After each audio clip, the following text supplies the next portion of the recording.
Halo rekan-rekan, selamat datang di channel ini. Video kali ini saya akan membagikan berita menarik khusus bagi para tenaga non-ASN terkait dengan pengangkatan menjadi aparatur sipil negara di tahun 2024. Informasi selengkapnya silakan ditonton secara lengkap agar rekan-rekan sekalian bisa menerima informasi ini secara utuh dan telur.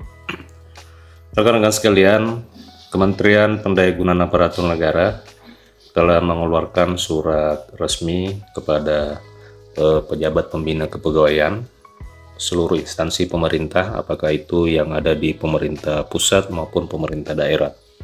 Surat ini berperihal terkait dengan kebutuhan ASN pada tahun 2024. Jadi hal ini untuk menjawab nasib para pelamar tenaga honorer yang tidak berhasil lolos dan diangkat menjadi P3K pada tahun 2023. Selain itu, surat ini juga memberikan informasi kepada para pelamar umum apakah ada peluang untuk mendaftar sebagai calon pegawai negeri sipil ataukah calon pegawai pemerintah dengan perjanjian kerja. Begitupun kepada para tenaga honorer yang penasaran dan ingin mengetahui apakah tenaga honorer itu hanya dipersiapkan untuk diangkat menjadi P3K saja ataukah memang ada peluang untuk diangkat menjadi pegawai negeri sipil. Rekan-rekan sekalian, nomor surat edaran dari Menpan itu adalah nomor 8 B/3540 tahun 2023 yang memang ditujukan kepada pejabat pembina kepegawaian instansi pemerintah. Nah, di dalam surat ini ditekankan bahwa berdasarkan pasal 66 dari Undang-Undang Aparatur Sipil Negara yang terbaru, yakni Undang-Undang Nomor 20 Tahun 2023, menyebutkan bahwa instansi pemerintah diwajibkan untuk menyelesaikan penataan pegawai non-ASN paling lambat Desember tahun 2024. Nah, sehubungan dengan hal tersebut serta dalam rangka perencanaan kebutuhan dan pengadaan pegawai ASN, maka pejabat pembina kepegawaian instansi pemerintah itu dapat menyampaikan data kebutuhan ASN tahun 2024. Adapun hal-hal yang perlu diperhatikan di dalam pengusulan kebutuhan ASN itu ada beberapa hal, ada 6 poin yang perlu diperhatikan kepada seluruh pemerintah daerah terkait dengan kebutuhan ASN 2024. Tetapi dari apa yang tertulis di surat ini dinyatakan bahwa memang Undang-Undang Nomor 20 Tahun 2023 tentang aparatur sipil negara ini menjadi dasar dari surat ini, di mana di pasal 66 undang-undang ini disebutkan bahwa penataan tenaga non-ASN itu paling lambat Desember tahun 2024. Jadi fokus dari surat ini sebenarnya adalah pengangkatan tenaga non-ASN dan penataan tenaga non-ASN sebelum Desember tahun 2024. Jika kita berbicara non-ASN, tentu di sini adalah seluruh kategori, apakah itu kategori teknis, kesehatan, dan tenaga guru. Mudah-mudahan saja seperti itu. Nah, di poin 1 disampaikan bahwa pengadaan ASN pada tahun 2024 itu terdiri dari P3K khusus bagi pelamar non-ASN dan CPNS bagi pelamar umum. Jadi untuk pelamar non-ASN memang khusus disiapkan untuk P3K, sementara untuk pelamar umum itu ternyata hanya disiapkan pada formasi pegawai negeri sipil. Nah, dari poin 1 ini dapat diketahui bahwa pemerintah daerah tahun ini juga sebenarnya bisa membuka formasi PNS. Beda dengan tahun sekarang, untuk pemerintah daerah belum ada atau tidak dibenarkan daerah untuk mengusulkan formasi PNS. Akan tetapi, di tahun 2024 ini dapat dipastikan bahwa pemerintah daerah bisa mengusulkan dan membuka formasi pegawai negeri sipil. Tentu untuk pegawai negeri sipil ini yang bisa mendaftar hanya pelamar umum saja. Jadi beda dengan para tenaga honorer. Untuk tenaga honorer memang disiapkan untuk mengisi dan melamar di formasi P3K khusus. Jadi ini yang perlu Bapak-bapak pahami bahwa sesuai dengan beberapa pertanyaan yang ada di beberapa kolom komentar video saya, apakah tenaga honorer itu bisa mendaftar PNS? Nah, tahun 2024 sepertinya untuk pelamar honorer itu tidak bisa mendaftar sebagai pegawai negeri sipil.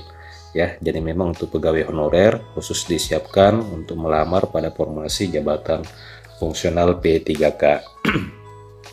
Jadi seperti itu rekan-rekan sekalian, dan menggembirakan juga bagi para pelamar umum bahwa tahun 2024 ini ternyata untuk formasi PNS itu dibuka dan daerah bisa membuka formasi serta mengusulkan kebutuhan pegawai negeri sipil. Nah, poin kedua disebutkan bahwa ketentuan jabatan sebagaimana dimaksud pada angka 1 itu dibuka untuk jabatan fungsional dan jabatan pelaksana sesuai ketentuan peraturan perundang-undangan. Nah, di sini menjadi persoalan rekan-rekan oleh karena memang beberapa jabatan honorer itu tidak terakomodir di dalam peraturan perundang-undangan tentang jabatan fungsional dan jabatan pelaksana aparatur sipil negara. Sebagai contoh misalnya untuk jabatan satpam atau cleaning service itu sepertinya tidak ada di dalam ketentuan peraturan perundang-undangan jabatan fungsional aparatur sipil negara, termasuk juga jabatan-jabatan pengatur lalu lintas ya. Untuk formasi daerah sepertinya itu juga tidak ada di dalam aturan aturan terkait dengan jabatan fungsional sesuai dengan peraturan perundang-undangan. Nah, ternyata ini yang menjadi permasalahan di beberapa pemerintah daerah terdapat kategori honorer yang tidak bisa terakomodir dalam setiap penerimaan oleh karena memang tidak tercover di dalam jabatan pelaksana dan jabatan fungsional sesuai dengan peraturan perundang-undangan. Kemudian rekan-rekan sekalian, poin yang ketiga disampaikan bahwa memperhatikan kondisi pegawai non-ASN saat ini, maka akan dipertimbangkan jabatan pelaksana untuk P3K dengan persyaratan jenjang pendidikan paling rendah sekolah dasar atau sederajat dalam pengadaan ASN sebagaimana dimaksud dalam angka 1 huruf A. Jadi ini juga berita yang menggembirakan oleh karena memang ijazah SD ya sesuai dengan apa yang disampaikan di surat ini itu akan diakomodir di dalam pengangkatan pegawai non-ASN menjadi pegawai pemerintah dengan perjanjian kerja.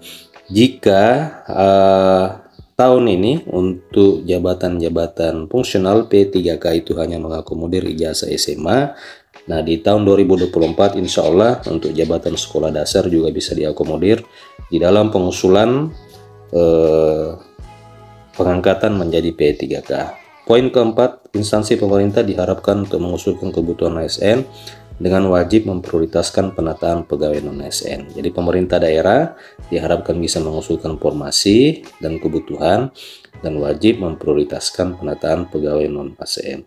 Kemudian merujuk penjelasan sebagaimana angka 1 sampai dengan angka 4 ini diharapkan kepada PPK untuk menyampaikan jumlah kebutuhan PNS dan P3K 2024 dengan melampirkan surat usulan dan surat pernyataan tanggung jawab mutlak sesuai dengan format terlampir pada aplikasi e-formasi paling lambat tanggal 31 Januari 2024. Jumlah kebutuhan yang disampaikan akan menjadi pertimbangan dalam penetapan jumlah kebutuhan ASN 2024. Jadi memang sepenuhnya berdasarkan usulan dari pemerintah daerah. Jadi kesimpulannya rekan-rekan sekalian, tahun ini akan ada penerimaan seleksi P3K dan pegawai negeri sipil. Jadi jangan khawatir untuk rekan-rekan yang belum lulus pada tahun 2023, silakan mendaftar kembali di tahun 2024. Kesimpulan yang kedua adalah pemerintah daerah bisa mengusulkan formasi pegawai negeri sipil. Jika kemarin-kemarin beberapa tahun ke belakang pemerintah daerah tidak diperkenankan membuka formasi PNS, maka tahun ini itu pemerintah daerah sudah bisa mengusulkan kebutuhan PNS. Akan tetapi khusus untuk pelamar umum saja. Kalau pelamar non-ASN itu memang dikhususkan untuk P3K. Kesimpulan yang ketiga adalah pemerintah akan mengakomodir tenaga non-ASN yang memiliki ijazah paling rendah sekolah dasar. Jadi ini berita yang menarik dan bisa mengakomodir untuk para tenaga non-ASN yang memang memiliki ijazah sekolah dasar.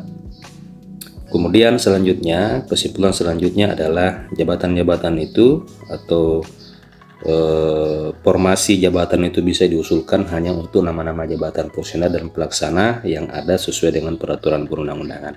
Nah rekan-rekan, demikian informasi kali ini. Jika ada pertanyaan silahkan tuliskan di kolom komentar. Insya Allah saya akan menjawab oleh video-video saya ke depannya. Terima kasih telah menyaksikan. Sampai jumpa di video berikutnya.